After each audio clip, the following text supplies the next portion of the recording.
فسبحان الذي لا يحصى امتنانه باللسان ولا بالقلم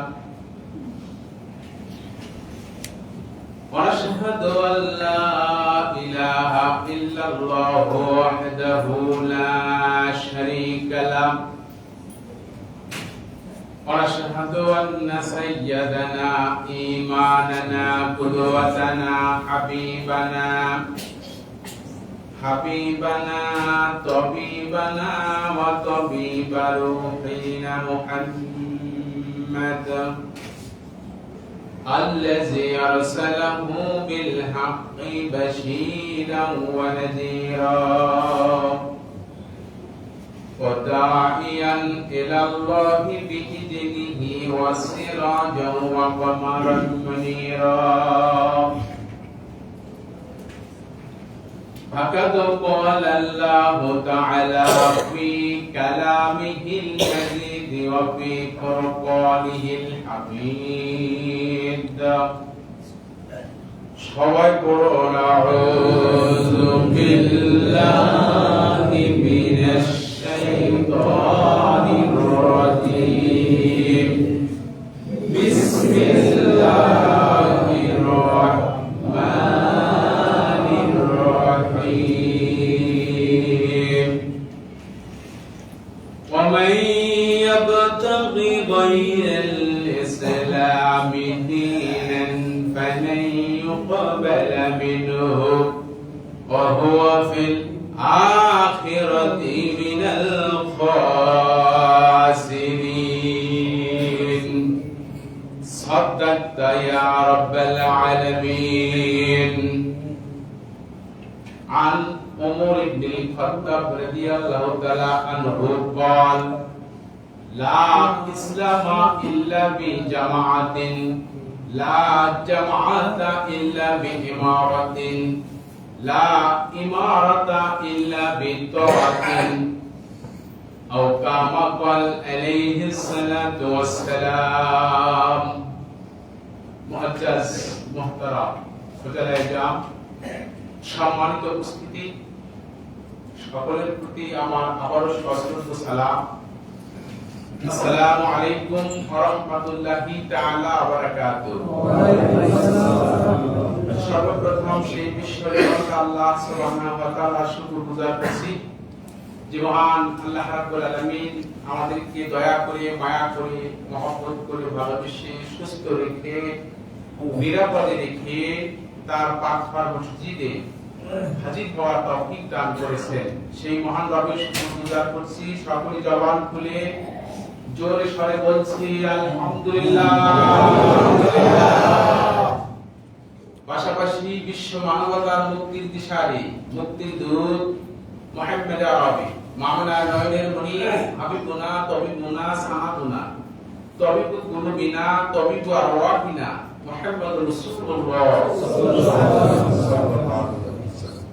সম্মানিত উপস্থিতি, আমি আপনাদের সম্মুখে কোরআনুল কারীমের সূরাত আল-ইমরান থেকে 85 নম্বর আয়াত এবং হুজুর সাল্লাল্লাহু আলাইহি ওয়াসাল্লামের অসংখ্য হাদিসের মাঝ থেকে হযরত ওমর বর্ণিত একখানা হাদিসে নববী তেলাওয়াত করেছি।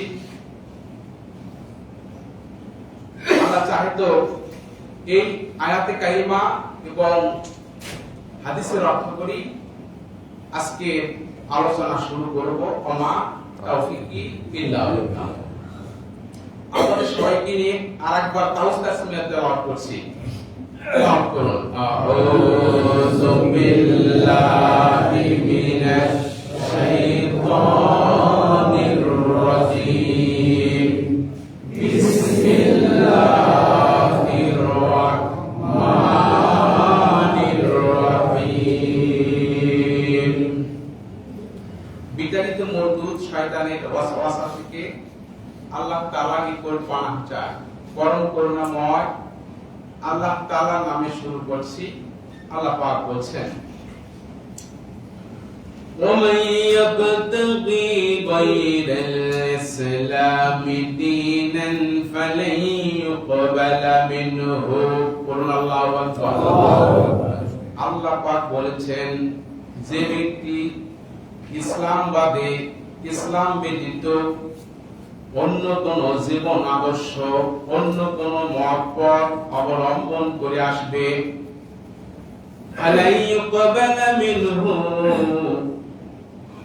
তা থেকে কোনো কিছু একেবারে গ্রহণ করা হবে না। ওয়াহুয়া ফিল আখিরাতি মিনাল খাসিরিন, পরকালে সে ক্ষতিগ্রস্ত ব্যক্তিদের সাথে থাকবে। ইসলাম আয়াতে কারিমার সহজ অর্থ। আন উমর ইবনে খাত্তাব রাদিয়াল্লাহু তাআলা আনহু, আমিরুল মুমিনিন হযরত উমর থেকে বর্ণিত, তিনি বলেছেন, লা ইসলামা ইল্লা বিজামাতিন, লা জামাতা ইল্লা বিইমারাতিন, লা ইমারাতা ইল্লা বিতাআতিন। অর্থাৎ আনুগত্য ছাড়া, আনুগত্যবিহীন নেতা, নেতাবিহীন সংগঠন, সংগঠনবিহীন ইসলামের কোন মূল্য আল্লাহর কাছে নেই। হাদিসটির সহজ অর্থ করছি, শুনুন। আমরা সবাই মুসলমান, কথা ঠিক কি? আমরা সবাই মুসলমান। আমাদের ধর্মের নাম কি? ইসলাম। ইসলাম। হযরত ওমর বলেন, তুমি যে মুসলমান, তোমার ধর্মের নাম যে ইসলাম। শুধু এই কথা বলি শেষ হবে না।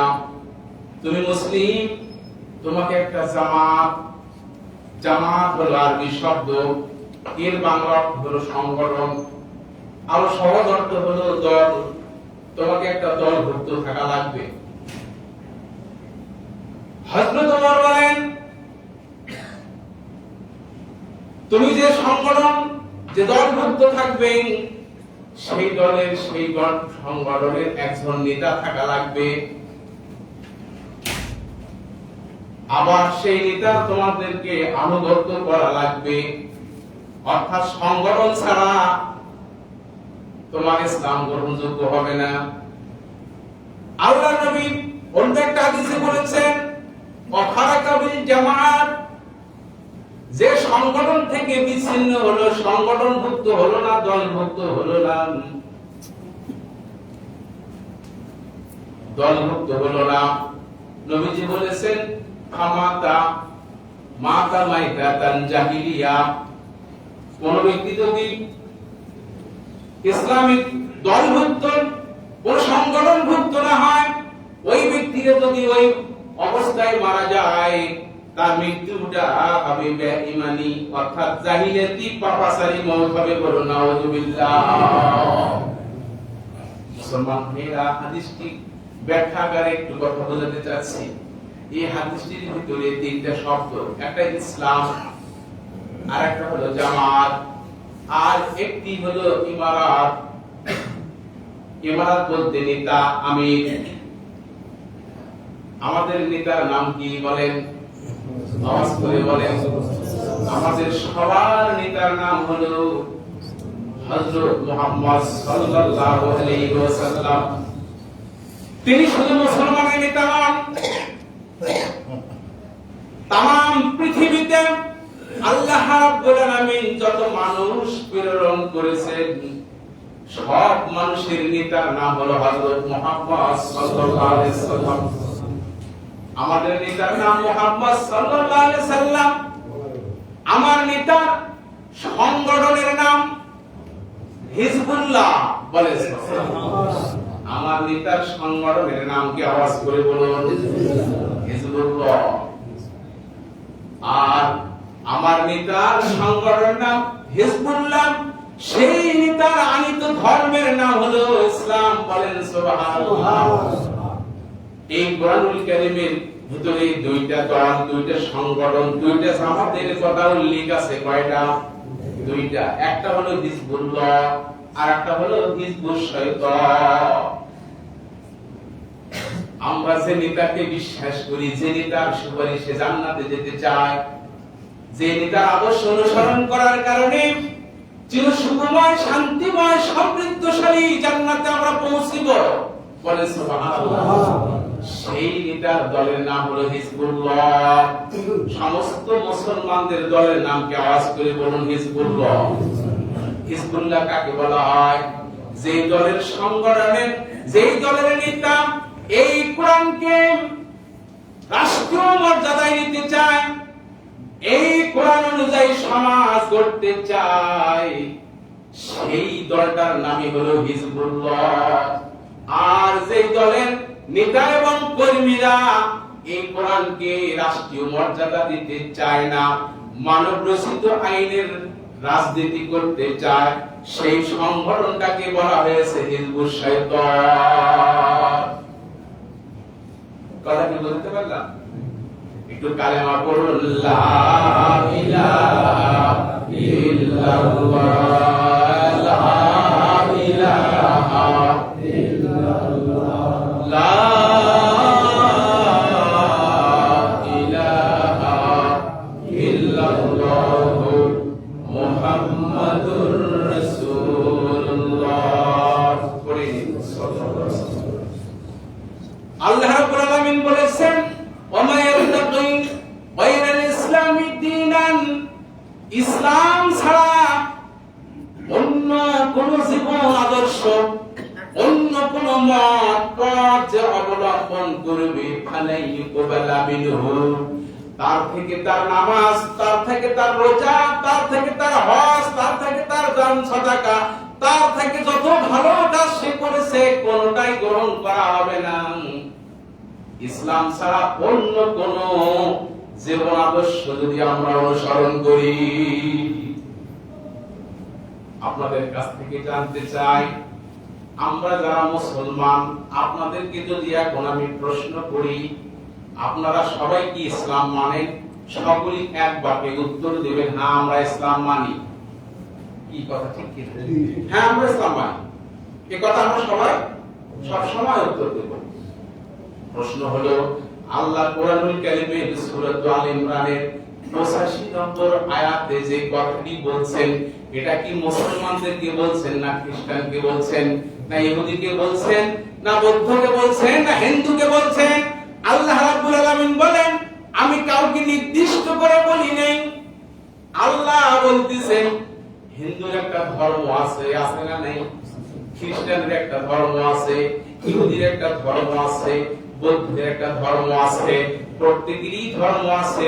তাহলে ইসলাম ছাড়া অন্য কোন জীবন আদর্শ যারা গ্রহণ করবে, ওদের জীবন আদর্শ গ্রহণ করছে। কিন্তু আমাদের মুসলমানদের মধ্যে আমরা ইসলাম ছাড়া আর কোন জীবন আদর্শ গ্রহণ করি কি করি না, আল্লাহ সেটা করতে চায়। কি কথা ঠিক? আমি আপনাদের কাছ থেকে জানতে চাচ্ছি, মতামত চাচ্ছি, তা হলো আপনাদের প্রত্যেকের একটা মত আছে, আছে না নাই? প্রত্যেকের একটা স্বাধীনতা আছে, প্রত্যেকের একটা মত আছে। আপনার মতের সাথে যদি আল্লাহর কথা মিল না হয়, আপনি কি আল্লাহর কথা মানবেন না আপনার মতের উপরই থাকবেন? করে বলেন, আপনার মতের সাথে যদি আল্লাহর কথা মিল না হয়, আপনি আপনার মতের উপরই থাকবেন না আল্লাহর কথা মানবেন? কত সুন্দর কথা, ইমানদারি কথা। আমি যদি বলি আপনার পীর সাহেবের কথা আল্লাহর কথার সাথে যদি মিল না হয়, আপনি কার কথা মানবেন, পীর সাহেবের না আল্লাহ? আমরা সবাই বলতেছি আল্লাহ। আমি জানতে চাচ্ছি, শুনুন, আপনার মতের সাথে আল্লাহর কথা মিল না হলে আপনি বলতেছেন যে আমার মত থাক, আমি আল্লাহর কথা ধরবো। আপনি বলতেছেন আমার পীর সাহেবের কথার সাথে আল্লাহর কথা মিল যদি না হয়, আমার পীর সাহেবের কথা থাক, আমি আল্লাহর কথা ধরবো। আপনারাই বলেছেন। আমি আপনাদের কাছ থেকে জানতে চাচ্ছি, আপনাদের দেশের সরকারের নিয়ম নীতি, আইন শৃঙ্খলার সাথে আপনার এই কোরআনের যদি মিল না হয়, আল্লাহর কথার সাথে মিল না হয়, তখন আপনি সরকারের মত ধরবেন না, সরকারের আইন ধরবেন না, আল্লাহর আইন ধরবেন। সবাই আওয়াজ করে বলতে হবে আল্লাহ রাব্বুল আলামিন এই কোরআনুল কারীমের ভিতরে বলেছেন আহাল্লাহুল বাইআ ওয়া হারামার রিবা। বলেন আল্লাহু আকবার। আহাল্লাহুল বাইআ ওয়া হারামার রিবা, এই কোরআনে আছে না নাই? হাফেজ যারা আছে তারা বুঝবে এই কোরআনে আছে। আল্লাহ ব্যবসাকে হালাল করেছেন, সুদকে হারাম করেছেন। কে করেছেন? আল্লাহ। আল্লাহ পাক এই কোরআনে বলেছেন আয-যানিয়াতু ওয়া যানি ফাজলিদু কুল্লা ওয়াহিদিন মিনহুমা মিআতা জালদা। জিনাকার, জিনাকারিনী নারী হোক পুরুষ হোক, তাকে 100 বেত্রাঘাত করার কথা এই কোরআনে আছে। আছে না নেই? আছে। এই কোরআনুল কারীমের ভিতরে আল্লাহ বলছেন আস-সারিকু ওয়াস-সারিকাত ফাকাতাউ আইদিয়াহুমা। চোর হোক, চুরি হোক, স্বভাবের কারণে যদি চুরি করে ওর হাত পা কেটে দাও। এই কোরআনে আছে না নাই? এখন আপনাদেরকে কোরআনের কথাটা আমি বুঝাইয়া দিলাম। অনেক এরকম কথা আছে, আছে না নাই? অনেক কথা আছে, যে কথাগুলো এখন বললাম চোর হোক, চুরি হোক, অভাবের কারণে নয়, স্বভাবের কারণে যদি চুরি করে ওর হাত পা কেটে দাও। কথাটি কার? আল্লাহর। জিনাকার, জিনাকারিনী হলে 100 বেত্রাঘাত লাগা লাগবে কার? সুদকে হারাম করেছেন কে? আল্লাহ। কেউ মদ পান করলে 80 বেত্রাঘাত করা লাগবে কার কথা? আল্লাহর কথা। আমি আপনাদের কাছে বলি, আপনার 95% মুসলমানের দেশে বলেন তো সুদ জায়েজ আছে না নাই? রাষ্ট্রীয়ভাবে আল্লাহর কথার সাথে দেশের সরকারের কথা মিল হচ্ছে নাকি? বলেন। আল্লাহর কথার সাথে দেশের সরকারের কথার কিন্তু মিল হচ্ছে না। হচ্ছে নাকি? না, মিল হচ্ছে না। আপনি একজন জিনাকার নারী পুরুষকে 100 বেত্রাঘাত করে থাকেন, আর যদি মামলা করে আপনার মতো হুজুরকে কয়েক মিনিটের ভিতরে পুলিশ ধরে নিয়ে যাবে। কি কথা ঠিক কি? অর্থাৎ আল্লাহ বলছেন যে কথা, সেই কথার সাথে আমার সোনার বাংলাদেশ, হেরো খণ্ডের বাংলাদেশ, সেই বাংলাদেশের সরকারের রাষ্ট্রীয় ক্ষমতায় যারা আছে তাদের কথা, তাদের মত, তাদের পথের সাথে আল্লাহর কথা আর মিল নাই। আমি আমার মুসল্লিদের কাছ থেকে স্বীকার করতে চাচ্ছি, এই মুহূর্তে আপনারা সরকারের মত গ্রহণ করবেন না আল্লাহর মত? আওয়াজ করে বলেন আল্লাহর মত গ্রহণ করবেন। আপনি কি পারবেন যে আল্লাহর মত গ্রহণ করতে চাইলে পারবেন? পারবেন? অবশ্যই পারবো। কেন পারবো না? আমরা অবশ্যই 95% মুসলমান যদি আমরা ঐক্যবদ্ধ হই, আমার দেশের পার্লামেন্টে যে দলই যাক, কি বলে, আমি কোন দলের ক্যাম্পাস করার জন্য এখানে ইমাম হইনি, কি বলে, যেই দলই ক্ষমতায় যাক সেই দলের লোক, সেই দলের নেতা যদি বলে যে আল্লাহর কথার সাথে রাষ্ট্রীয় কথার মিল থাকবে, আমরা তার সাথে আছি। কথা ঠিক কিনা? আল্লাহর কথার সাথে রাষ্ট্রীয় কথার মিল আমার দেশের যে কোনো রাজনীতিবিদ হোক না কেন, যে কোনো দল, আওয়ামী লীগ হোক, জাতীয় পার্টি হোক, বিএনপি হোক, জামাত ইসলাম হোক, যে কোনো দলই হোক, আল্লাহর কথার সাথে আমার রাষ্ট্রীয় কথার যদি এক করতে পারে, আমরা 95% মুসলমান তাদের সাথে আছি। কি ভুল বললাম নাকি? একটু কালেমা পড়ে লা ইলাহা ইল্লাল্লাহ, লা ইলাহা ইল্লাল্লাহ, লা ইলাহা ইল্লাল্লাহ, মুহাম্মাদুর রাসূলুল্লাহ। পড়ে দিন। ভাইরা আমার, আল্লাহর কথার সাথে রাষ্ট্রীয় কথার যদি মিল না হয়, আপনি যদি সেই দলের নেতৃত্ব দেন, নেতা হন, আপনি যদি সেই দলের কর্মী হন, আর সেই অবস্থায় যদি আপনি মারা যান, সেই অবস্থায় কি বলেন? সে অবস্থায় যদি আপনি মারা যান, ওমাইয়াবতাকি বাইরাল ইসলামি দীনান, আপনি দিন ইসলাম গ্রহণ না করে অন্য মত পথ অবলম্বন করে পুরী অবস্থায় মারা গেলে, কথা কি বুঝলেন? খুব ভালো করে চিন্তা করে বুঝতে হবে বিষয়গুলো। ভাইরা আমার, এই যে কোরআনুল কারীমের যে কথা, এই কথাগুলো আমি বানিয়ে বলি নাই। বানিয়ে বলছি কি? বানিয়ে বলি নাই। ভালো আলেম যারা, তাদেরকে জিজ্ঞেস করবেন, এই কথাগুলোর ব্যাখ্যা তারা দিতে পারবে। আমি এই কথাগুলো একটাও বানিয়ে বলবো না। যে কয়েকটা কথা বলবো সব প্রস্তুতি নিয়ে আসি। কি বলেন? আল্লাহ কোরআনুল কারীমে বলছেন, ইন্নাদ দীনা ইনদাল্লাহিল ইসলাম, এই পৃথিবীতে যত ধর্ম আছে সব ধর্মের চাইতে মনোনীত ধর্মটার নাম কি? ইসলাম। কেন মনোনীত ধর্ম ইসলাম হলো? আল্লাহ হলো এই জন্য যে ইসলামের সাথে তাম পৃথিবীর মানুষের ধর্মের নাম হলো ইসলাম। হোক না সে বৌদ্ধ, হোক না সে খ্রিস্টান, হোক না সে ইহুদি, হোক না সে হিন্দু, যে কেউ হোক না কেন, সবার মূলত ধর্মের নাম হলো ইসলাম। এই পৃথিবীতে এসে তারা বিভিন্ন দিকে ছুটে চলে গেছে। কথা কি বুঝতে পারলাম? প্রশ্ন করতে পারেন, হুজুর ইসলামকে রাষ্ট্রীয় ক্ষমতায় নিতে চান, আপনারা আমাদেরকে বুঝান, ইসলামকে রাষ্ট্রীয় ক্ষমতায় না নিলে আল্লাহর হুকুম কারায় কারায় মানা যায় না। এই কথাগুলো তো আমরা বলি কি বলি না? প্রশ্ন করতে পারেন, হুজুর হিন্দুরা তো বলে না তাদের ধর্ম রাষ্ট্রীয় ক্ষমতায় হোক, বলে? খ্রিস্টানেরা কি বলে আমাদের ধর্ম রাষ্ট্রীয় ক্ষমতায় হোক? ইহুদিরা কি বলে নাকি? আমরা কেন বলি? আমরা বলার পিছনে কারণ আছে। আমাদের ধর্মের কিছু নিয়ম নীতি আছে, বিধিবিধান আছে, যেগুলো আমরা যদি না মানি, আমরা মুসলমান ইমানদার হয়ে যদি না মানি, তাহলে আমাদের ঈমান থাকে না। নামাজ পড়ে ঈমান থাকে না, রোজা করে, হজ করে, যাকাত দিয়ে এসব কিছু করে ওই ঈমান থাকে না, যখন পর্যন্ত আমরা ইসলামকে রাষ্ট্রীয় রূপে ধারণ করাতে না পারবো।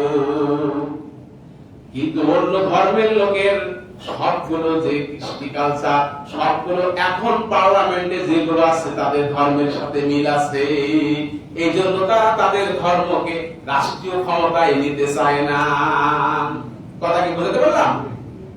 মুসলমান ভাইয়েরা, আমাদের দেশে অনেকে বলেন ধর্ম এক জিনিস, রাজনীতি আর এক জিনিস। কি বলেন? হুজুরেরা কেন রাজনীতি করবে? আমার প্রশ্ন হলো, খুব ভালো করে বোঝেন, ধর্ম আর রাজনীতি আলাদা কোন জিনিস নয়। ধর্ম এবং রাজনীতিকে আলাদা জিনিস করেছে ব্রিটিশেরা, ব্রিটিশ কায়দায় করেছে। মুসলমানেরা শুধু মসজিদে থাকবে আর আমরা তামাম ময়দান দখল করে আমাদের মন মতো আমরা দেশ চালাবো। কি কথা ঠিক কিনা? মুসলমান ভাইয়েরা, ধর্ম এবং রাজনীতি যদি আলাদা জিনিসই হতো, তাহলে আমার নবীর সাথে আবু জেহেলের কোনো টক্কর হতো না। কি কথা ঠিক কিনা? মুসার সাথে ফেরাউনের টক্কর হতো না, নমরুদের সাথে ইব্রাহিমের টক্কর হতো না। ইব্রাহিম আলাইহিস সালামকে নমরুদ ডেকে বলতো, ও ইব্রাহিম, তুমি মসজিদ চালাও, আমি দেশ চালাচ্ছি, এই মসজিদটা আমি মার্বেল পাথর দিয়ে করে দেব। বলে সুবহানাল্লাহ। হযরত ইব্রাহিম আলাইহিস সালামকে এভাবে নমরুদ প্রস্তাব দিত। মুসা নবীকে ফিরাউন বলতো, মুসা তুমি মসজিদ চালাও, মসজিদ আমি এসি করে দিব, আমি দেশ চালাচ্ছি। আমার নবীকে আবু জেহেল ডাক দিয়ে বলতো, মুহাম্মদ মসজিদ চালাও, যত বেতন লাগে আমি দেব, আর দেশ আমি চালাবো। বলেন তো আমার নবী কি তা করেছেন? কি আওয়াজ করে বলেন। আমার নবী মসজিদে নববীর ইমাম, একই সাথে তিনি মহান পার্লামেন্টের প্রধানমন্ত্রী। বলেন সুবহানাল্লাহ।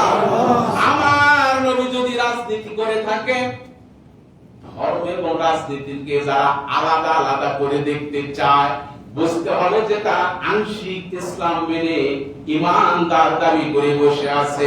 অথচ Islam is the complete code of life. ইসলাম হলো পূর্ণাঙ্গ জীবন বিধানের নাম।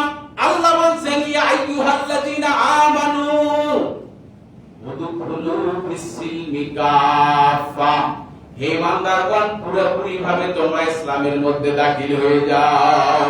বলেন সুবহানাল্লাহ। ধর্ম এবং রাজনীতি আলাদা কোনো জিনিস নয়, এক জিনিস, কিন্তু আমরা আলাদা করে ফেলেছি। এই নিয়ে আমাদের আলেম সমাজের মাঝে নানান মত পার্থক্য। কি বলে? এক এক আলেমের এক এক কথা।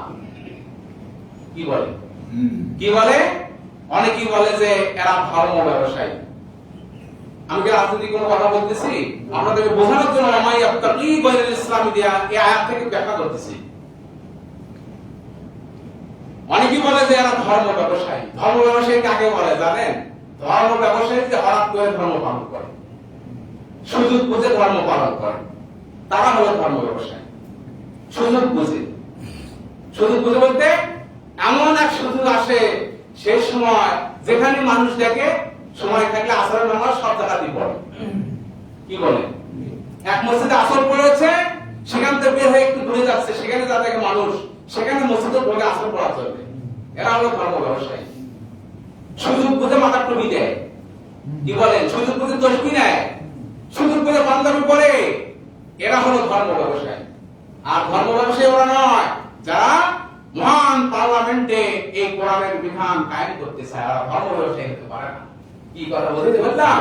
মুসলমান ভাইরা আরেকটি কথা বলে মানুষ, সেটা হলো ছবি তোলা কি জায়েজ আছে? আওয়াজ করে কথা বলেন না কেন? ছবি তোলা কি হারাম? ছবি তোলা হারাম। যে ঘরে জীবের ছবি থাকে সেই ঘরে রহমতের ফেরেশতা ঢোকে না। কি বলে? এই হাদিসটির পিছনে হাদিসটির শানের আছে, প্রেক্ষাপট আছে। প্রেক্ষাপট হলো ইংরেজিতে একটা কথা আছে, নেসেসিটি নোস নো ল, অপরিহার্য জিনিস আইন মানে না। আর আরবিতে আছে হাদুল্লাহ তুবিহু মাহজুরা, প্রয়োজনে নিষিদ্ধ জিনিস জায়েজ। কি বলে? প্রয়োজনে নিষিদ্ধ জিনিস জায়েজ। কিভাবে জায়েজ দেখুন, ছবি তোলা মূলত হারাম, কিন্তু আপনার পরিচয় লাভের জন্য আপনি একটা ব্যক্তি, আপনি হাজার হাজার মানুষের মাঝে আপনার পরিচয় ফোটাবার জন্য আর দরুরত তুবিহু মাহজুরা, নিষিদ্ধ জিনিস আপনাদের তখন জায়েজ হয়ে যাবে। কি কথা বলতে পারলাম? কিন্তু প্রশ্ন আছে এখানে, আপনি জনতার মাঝে প্রসার হওয়ার জন্য পিকচার করেছেন। আপনি যদি আবার এমপি হয়ে, মন্ত্রী হয়ে জনগণকে বাধ্য করান যে প্রত্যেকের ঘরে ঘরে আমার ছবি থাকতে হবে, প্রত্যেকের শোকেসে আমার ছবি থাকতে হবে, এটাকে ইসলাম হারাম করেছে। কি বলেন? ওখানে তো প্রয়োজন নাই, আছে নাকি? এখন নেতার ছবি আমার ঘরে রাখতে হবে, এটা প্রয়োজন? প্রয়োজন নেই। কথা কি বুঝতে পারলাম? মুসলমান ভাইয়েরা খুব ভালো করে বোঝেন, ওমা ইয়াবতাগি গায়রাল ইসলামি দীনান ফালা ইকবালা মিনহু, এই আয়াত থেকে ব্যাখ্যা করছি। আমরা যে ধর্ম পালন করি, ধর্মের নাম কি? ইসলাম। এই ইসলাম ধর্ম আমাদেরকে মেনে যেতে হবে। যদি যেতে পারি, ওই মা দিন একটা প্রশ্ন হবে, জবাব অটোমেটিক আপনার হয়ে যাবে। বলেন সুবহানাল্লাহ। মুসলমান ভাইরা, আমাদের ইসলাম ধর্মে শান্তি আর শান্তি, কথা ঠিক কিনা? বর্তমান বলেন তো আমাদের দেশের বয়স কমপক্ষে 54 বছর। এই 54 বছরে আমাদের দেশে বলেন তো খুন, গুম, মানুষ হত্যা, জিনা, সন্ত্রাসী, চাঁদাবাজি এগুলো বাড়ছে না কমছে? আমরা হুজুরেরা সুদের ওয়াজ করতে করতে অনেক হুজুর মারা গেছে। কি যায় নাই? অনেক হুজুর মারা গেছে। দেওয়ানদের সাইদি ওয়াজ করতে করতে মারাই গেল। কি বলেন? বলেন তো সুদ বন্ধ হয়েছে? সুদ আরো জোয়ান হয়েছে? সুদ আরো জোয়ান হয়ে গেছে। কি কথা বলতে পারলাম? আচ্ছা বলেন তো আমার দেশে মানুষ হত্যা করা কমছে না বাড়ছে? প্রতিদিন এখন আরো মানুষ এত হত্যা হচ্ছে তা বলে শেষ করা যাবে না। কি কথা ঠিক কিনা? এই হত্যা, এই সুদ, এই ঘুষ, এই দুর্নীতি এটা দমন কখনো মানবরচিত আইনে হবে না যতক্ষণ পর্যন্ত মহান পার্লামেন্টে কোরআনের বিধান কায়েম না হবে, যতক্ষণ পর্যন্ত হক ন্যায় এবং ইনসাফের সাথে কোরআন ভিত্তিক বিচার না হবে, ততক্ষণ পর্যন্ত সমাজে শান্তি আসবে না। কি কথা বুঝতে পারলাম? আমাদের ধর্ম ইসলাম। ইসলাম হলো সহনশীল ধর্ম, বলেন সুবহানাল্লাহ। সহনশীল ধর্ম এবং সহজপন্থী ধর্ম, বলেন সুবহানাল্লাহ। তার প্রমাণ কি? এক বিদুইন মসজিদে প্রবেশ করলো। কোথায় প্রবেশ করলো? মসজিদে। আল্লাহর নবী সাহাবীদেরকে নিয়ে বসে আছেন। বিদুইন একটা উটের পিঠে করে মসজিদের ভিতরে উটকে পিলারের সাথে বেঁধে মসজিদে ঢুকে পড়ল। আল্লাহর নবীকে সালামও দিল না। কি দিল না? সালামও দিল না। নবীজি দেখতেছেন, সাহাবীরা দেখতেছেন। ইসলাম যে শান্তির ধর্ম, ইসলাম যে সহজপন্থী ধর্ম, ইসলাম যে সহনশীল ধর্ম, এই কথাটা বোঝাবার জন্য আপনাদেরকে কথাটি বলতেছি। আল্লাহ নবীকে সালাম করলেন না, সাহাবীরা চোখ রাঙিয়ে উঠেছেন। আল্লাহ নবী বলেন থামো। বিদুইন মসজিদে ঢুকে নামাজ শুরু করলেন। 2 রাকাত নামাজ পড়লেন। কয় রাকাত? 2 রাকাত নামাজ পড়েন বিদুইন দোয়া করতেছেন, আল্লাহ আমার উপরে আর মুহাম্মাদের উপরে তুমি রহম করো।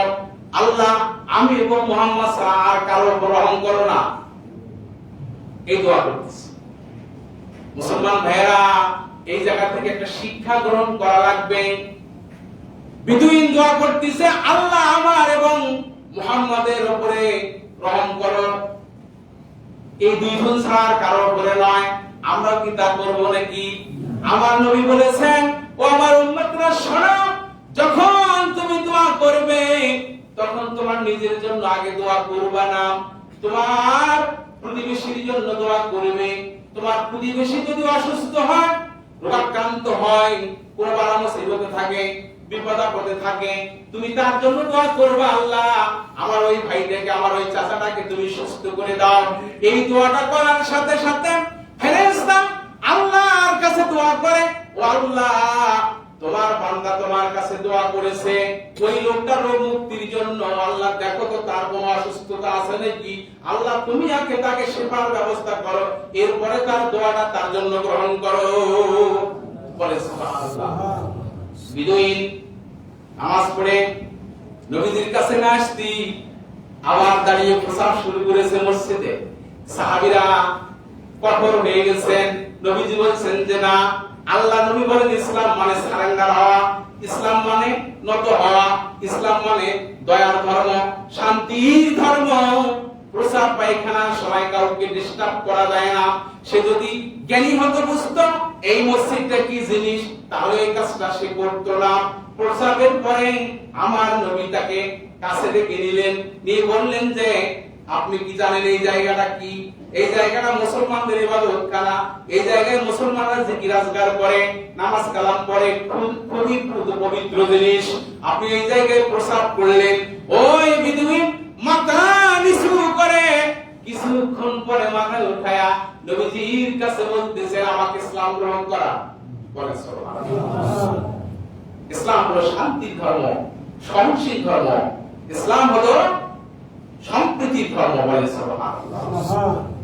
সেই ইসলাম যদি আমরা পার্লামেন্টে পাই, আল্লাহর রহমতে আমাদের দেশ মুসলমানের দেশে আমরা শান্তিতে বসবাস করব। যখন আমরা শান্তিতে বসবাস করব, অমুসলিমরা মনে হয় শান্তিতে থাকবে নাকি? না, ইসলাম কায়েম হলে, ইসলাম সবার ধর্ম, মূলত সবার কি? সবার ধর্ম। মূলত ইসলাম সবার ধর্ম। এক সূর্য যদি আলো দেয়, অমুসলিমও পায় আলো, মুসলমানও পায় আলো। কি বলেন? এক আকাশ থেকে যদি বৃষ্টি বর্ষণ হয়, মুসলমানের জমিতে হয়, অমুসলিমের জমিতে হয় কি না?